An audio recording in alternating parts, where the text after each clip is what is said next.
Mr. Benedict have this? Okay, it's turned from a scribble to a sketch of Gina.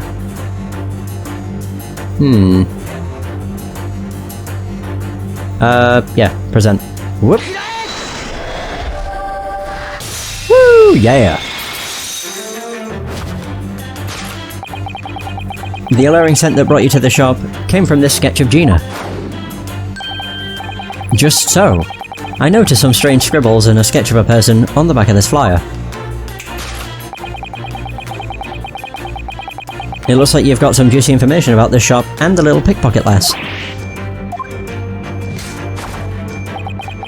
Just a moment ago, you claimed that you chased Gina to the shop after she stole your pledge ticket. Well, I'm pleased to see that your claim was nothing but lies. Instead, you came to the shop because of that memo. Today is the deadline, so you were keeping a close eye on Hatch's pawnbrokers. Then you lay in wait until Gina took the stage. You would stop at nothing to chase this poor girl. You resorted even to lies. Thus I am led to believe that you had some special motive for coming here. I noticed that you just reflexively lifted your cane. I also noticed this major contradiction. On my cane? What balderdash? The contradiction, of course, concerns your cane's ferrule. Yeah, we know that's not right. What's a ferrule again? Western canes often have a metal cover at the tip. Ooh, so the metal part is what hits the pavement while you walk. Yet this cane doesn't seem to have one. It seems to me like it just broke off somewhere while he was walking. If that was the case, then he wouldn't have been so shocked when Mr. Holmes said so. So that means he really is hiding some sort of secret about this cane. It's not his. Oh wait a minute, it wouldn't be his. If his name is really Eggs Benedict, or Egg Benedict, then it would be EB, not RC. Actually, no, it's definitely not an... I mean, it looks like it could be a B, but that's definitely not an E. I'll have a look at the kane's initials. Examine! I'm just looking at his face. Susato, look at this. There are English letters here. Those must be initials. I hear that many Westerners engrave their initials on their possessions. I guess Sherlock Holmes would be SH then. That's right. So that means that the letters carved here should be... O? This says RC. I'm getting a strange feeling about this. Either that or his name is not Egg Benedict, which I would not be surprised about. Kane's initials. Whoosh. He's not hiding it very well. You would think he'd put his hand over it, if he was to hide it. The contradiction, of course, concerns your Kane's initials. That is exactly the issue. Isn't that right, Mr. Egg Benedict? The initials of Egg Benedict would naturally be EB. However, the initials on this cane are RC. I don't believe there could be a contradiction more obvious than that, don't you agree? Oh no, you see, this cane is... It's your own cane. You said as much earlier. What? I'm sure you just found it lying around, right? It's too late for excuses. Which means... You're strutting around like a gentleman when you can't even bear to reveal your real name. I heard something rip again. Huh, you seem quite shaken there. What's the matter? Your reaction will guide us toward the answer to our next question. That question. What is the true identity of that wooden stick? And your latest reaction all but confirms my theory. Though you try to shroud the truth in darkness, it is illuminated by your cane's grip. The pledge that Gina withdrew was this fancy coat. And now we have a man so mysterious that we don't even know his name. And he claims that the coat was his to begin with. Since he only came here based on a memo and a sketch of a girl, his claims must be lies. And if that's the case, the only thing left for us to do is prove conclusively that this coat isn't his.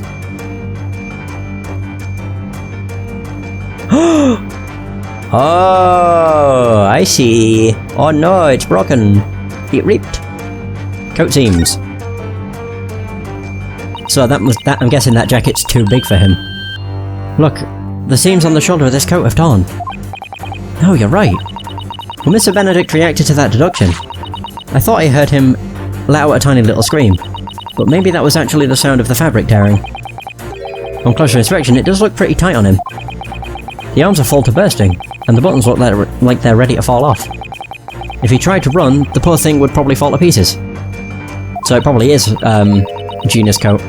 Ooh, now that's a sight I'd like to see. What? How do you think we could get him to start running around? She's thinking really hard about this one. Okay. Okay, so the, yeah, there we go. The coat seams. So you try to shroud the truth in darkness. It is illuminated by your coat seams. That coat clearly does not fit your form. The seam appears to have torn because you forced the coat on. You know, I found it rather suspicious from the outset. You lay in wait for a pickpocket girl. You use a fake name. You aren't even the pledger. Your true objective, veiled with sheets of lies, can only be to steal the pledge from this young lass. No! Where is Gina? However, I do find one thing unfortunate. Your grand crime has turned into little more than a misdemeanor. Okay, there we go. Conclusion. To seize a pledge.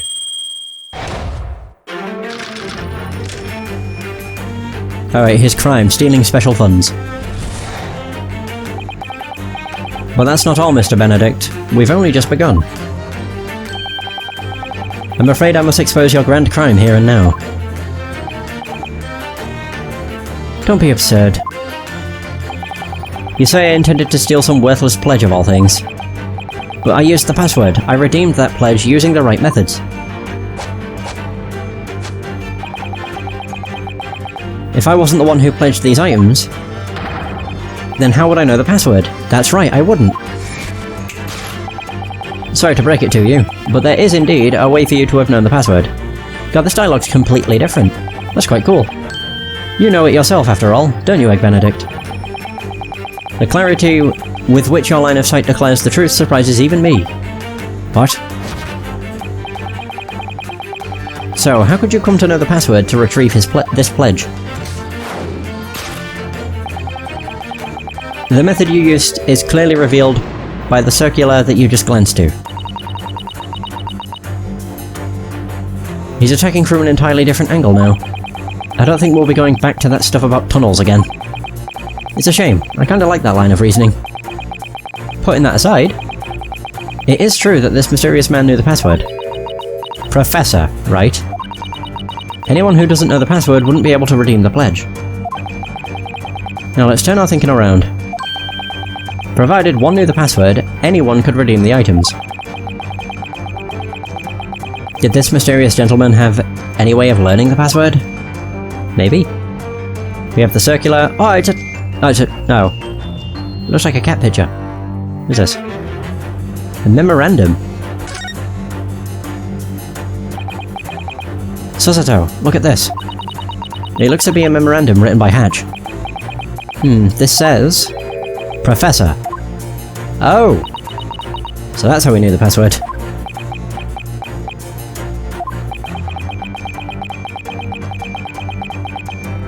So I guess he just left the password up here for all the world to see.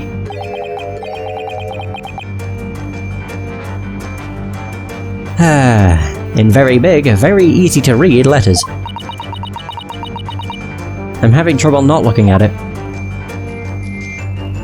Well, there we go. So, the memorandum. The method you used is clearly revealed by the memorandum that you just glanced at.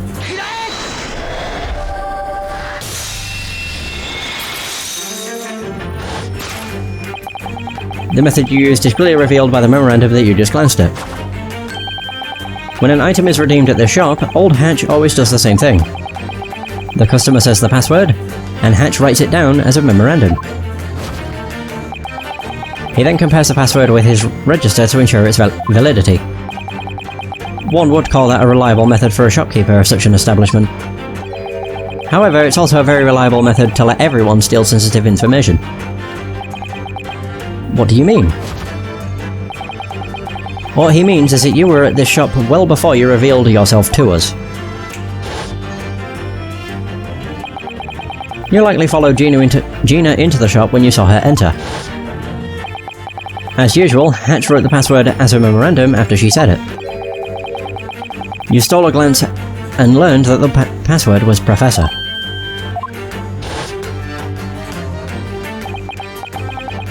And thus you carried out this pawn shop pilfering extravaganza.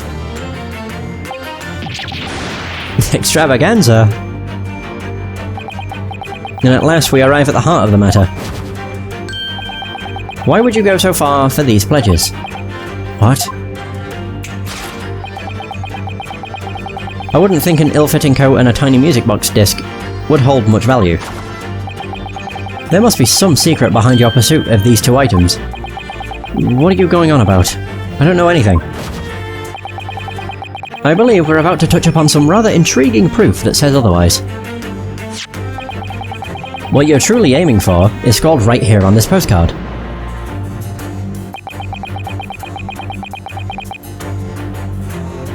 The withdrawn pledges were a coat and a disc that was found in the pocket.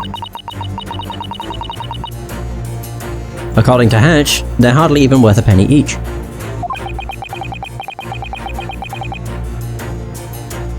Despite their worthlessness, he was determined to steal these from Gina. Why would that be? Perhaps we have a piece of evidence that can show us the reason why. Evidence? Alright, I'll take a look in the court record. Can I do that? Oh, alright, okay. Music box. It's the only thing we have. Unless it's my, my armband. We have the blood.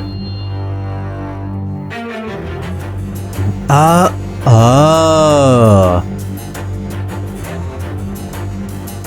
Oh shit, the plot thickens. Oh my god, that does look sharp. Yeah. To Magundal. So this isn't music, this is a message.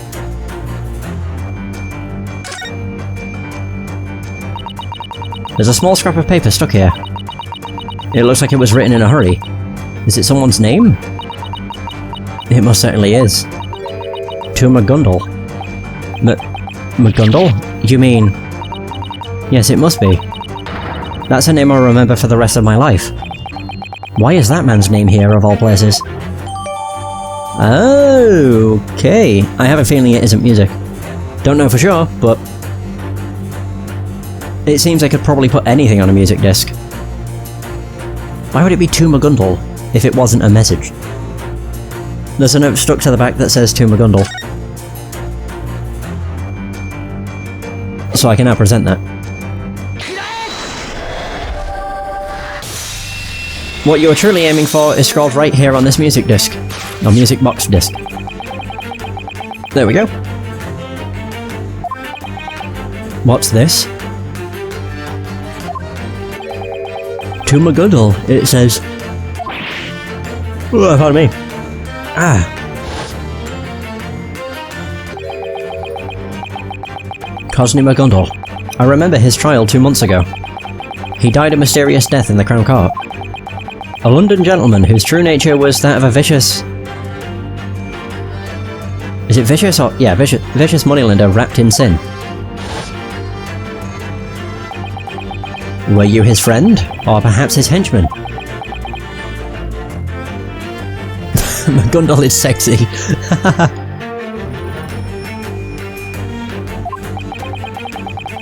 Mr. Magundal was definitely a short man. That tiny coat would fit him perfectly. Oh, it's his coat! I never even thought about that. Though we may not know your real name, Mr. Egg Benedict, I believe we have arrived at the final truth.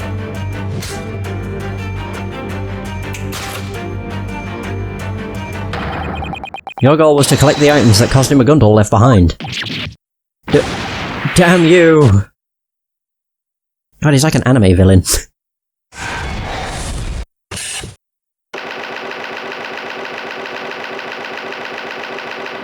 Oscar Fairplay. Can't remember who that guy was. Wait a minute, wasn't he the guy that was... He was on the jury, I think, for Case 4. It certainly looked like him. He had the cane, the top hat, and the weird beard. Mustache. Cosney McGundle. My. Is it a surprise that his name would come up in this little pawn shop? What do you got to say for yourself? Excuse me. There's something about all this. What is it, Miss Susato? He was the juror. I thought as much, but it didn't... It was so weird, because I'm like, it looks like him. But then when I went on the profiles, it doesn't give you the names of the people on the jury, which sucks. I would have liked confirmation. According to Hatch, today is the last day...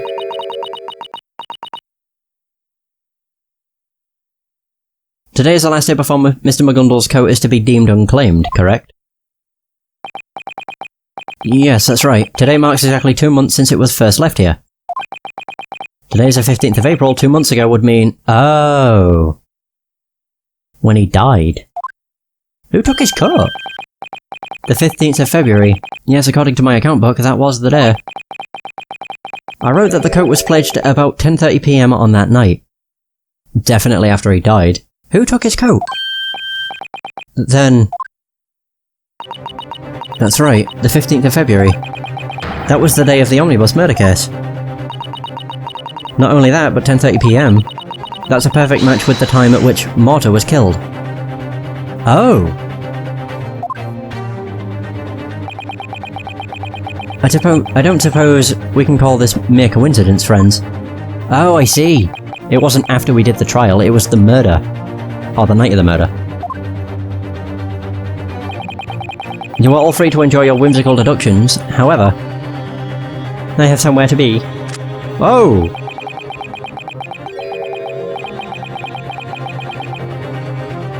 Okay. If I don't walk out with my coat and music box disc, then someone else won't walk out at all. Is black really the colour you want to be wearing when you're brought to a British morgue? What should I do here? Hand over disc or reviews? Fuck you, buddy.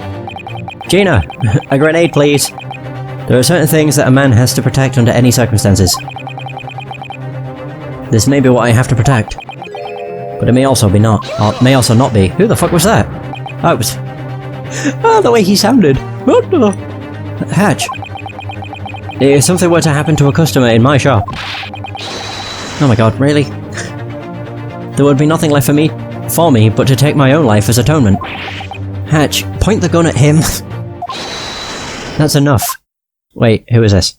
Hey! Why refuse? Why wouldn't you refuse? We have something that might be incredibly important.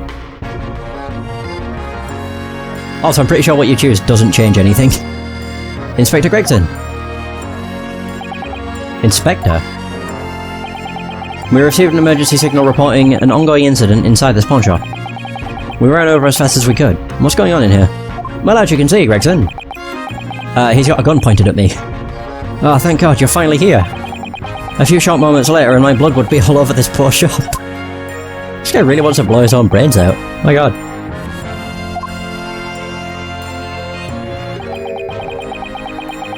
It seems appropriate for me to admit defeat here. Yeah!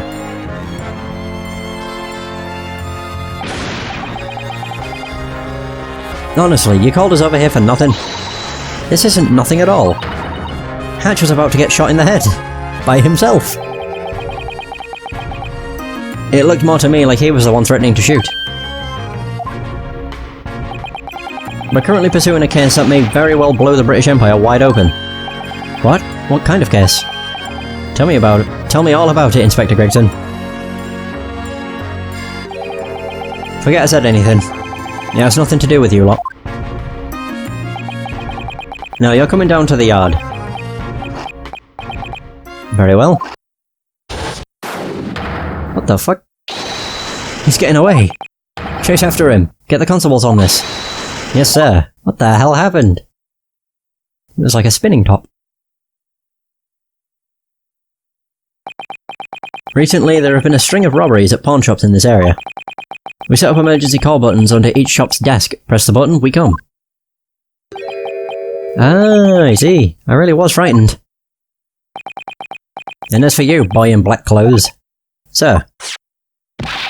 Scotland Yard will be taking Cosney McGundle's possessions. Hand it over. Oh, okay. Don't you hand it, Nara... Nara Odo. That's mine. Sorry, little girl. We have to take all of McGundle's belongings as evidence. Evidence? Why? You know the rules, Master Naruhodo. Once he says the E word, it's all his. Go on, Inspector.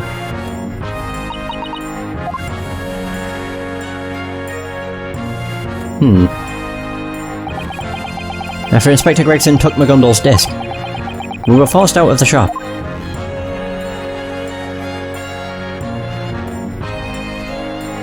To be continued.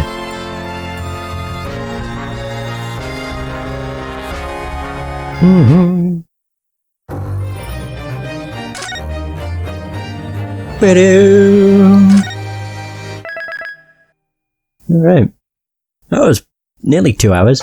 Not bad. Right, what else have we got? Does this store to rent? Oh, there's the pawnbrokers. Back out on Baker Street. Oh, she got the coat. I keep telling you, adults are nothing but a bunch of toffs. All they do is tell lies. They just half-inch whatever the hell they want and all.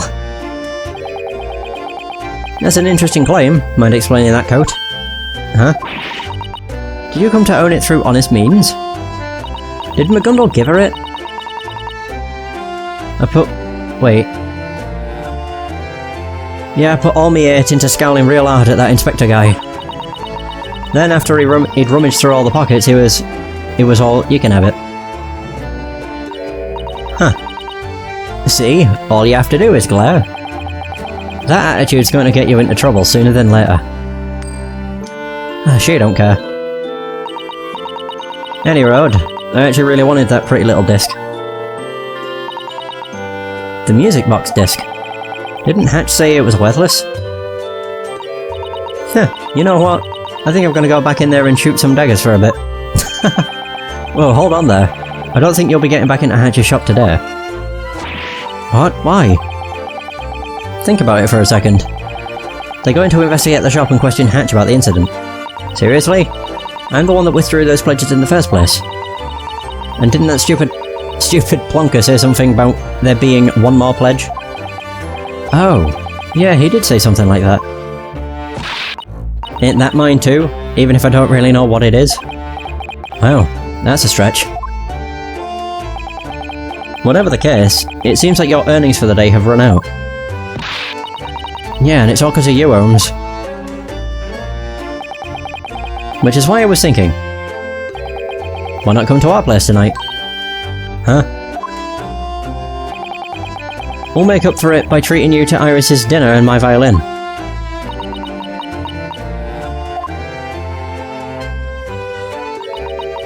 No bloomin' way. What?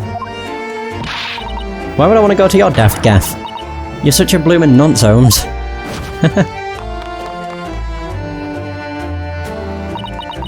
And there she goes. Ouch. Didn't quite expect that to end with her calling me an idiot. I can't say for sure, but I bet she'll come around. She's coming over for dinner tonight. Oh-ho!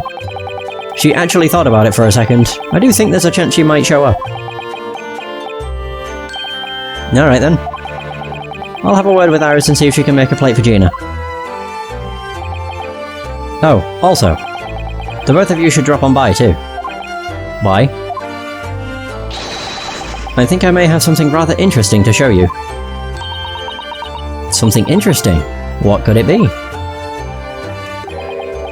If I tell you, it'll spoil the surprise. Now if you'll excuse me. Alright, let's move. So we're going to... not hatches. Went the wrong way. Oh, did that actually update? A pawn shop on Baker Street. Okay, there's a lot of rare stuff. Unfortunately, we have to stay away for now. Holmes told us to swing by. Let's do just that. Boom, boop, boop, boom, boop, boop.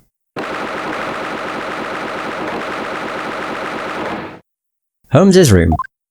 Wait, what? Oh, Ryu, Susie, hello. Hello, Iris. She's so tiny. Thank you again for treating us to your delicious breakfast, Iris. You're welcome. No, is it that time already? Are you busy with something? Mm-hmm. I'm busy preparing a feast for tonight. Oh wow, you're really putting your all into this. Of course I am. After all, tonight, we're going to have a very special guest. So, who do you think it is? I bet you'll never guess. Huh? Iris is looking at us with such excitement. This kind of question is awfully difficult to answer, when you already know, isn't it? Believe it or not, it's Gene Bean! How amazing is that? Wow, that's astounding! Iris looks so happy. I was thinking of getting her to teach me some pro pickpocket tricks. Yeah, I'm sure that'll be great fun. I'm not so sure about that, Naruhodo. By the way, Iris, what's with Mr. Holmes? Don't worry about him. He's been like that ever since he came home. Hey, Mr. Holmes. Don't talk to me. Huh? I haven't the foggiest who you are, but I must strongly urge you to go home. As you can see, I'm currently not here. I'm currently not here. I don't know what to say. I'm really sorry about this. When he gets like that, nothing can get through to him. Oh, I see. Honestly, Holmesy's such a baby sometimes. These two really do share a parent-child relationship. They are, though really, their roles seem to be reversed. Speaking of parent and child, though, where are Iris's parents? Why the long face for you? Is something bringing you down? Oh, no, I'm fine. Oh, I know. I just love the fact she has the same, like, animations as Holmes. I bet you were thinking, why is this girl even living with Mr. Holmes, right? Huh? How did you know? Huh, you're so obvious, Ryu.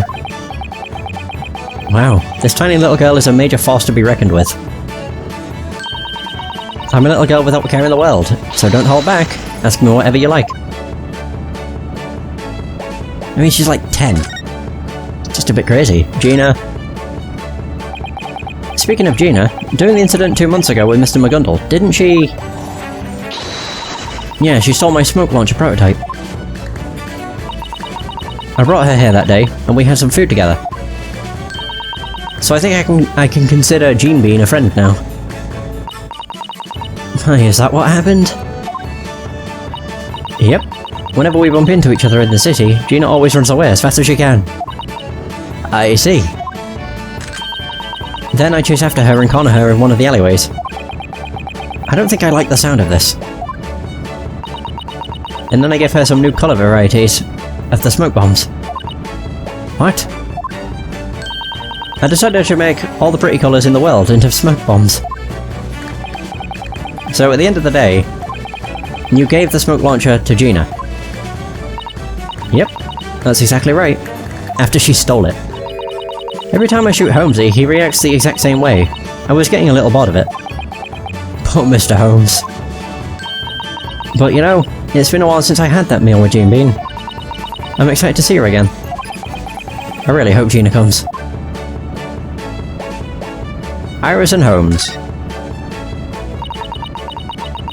You're curious about why I live with Holmesy, aren't you? Well, a bit. I did sort of wonder where your parents were. You see, my mummy and daddy aren't around anymore. Oh. Oh dear. I heard that mummy died after giving birth to me. Oh dear. Daddy left around the same time. Because of a certain case he was working on with Holmesy.